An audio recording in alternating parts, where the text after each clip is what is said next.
Nadakpan ang usa ka barangay tanod human kini nakuhai og armas sa kapolisan sa dakbayan sa Talisay didto sa Lower Crusher, Barangay Lawaan 3 niadtong Dominggo sa gabii, unang adlaw sa pagpatuman sa COMELEC Gun Ban.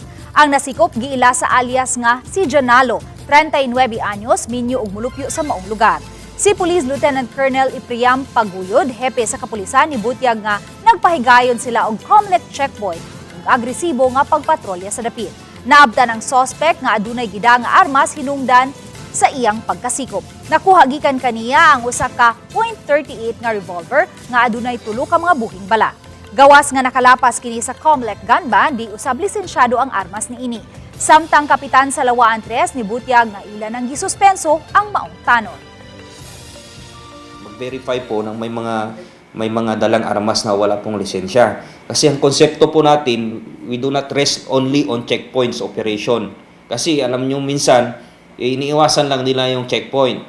O sinasabay po natin yan. Dari ko sa atong barangay natin, batak na, matam ko tag-chat sa mga tao na gusto magbago. And then, i-apply na si Diri nga, pwede ba siya mo service sa barangay, kay kung siya interview, dugay-dugay siya ga-apply. Mga pila dito ka tuig. And then, maraming sa mutabang-tabang siya ang pamadlong.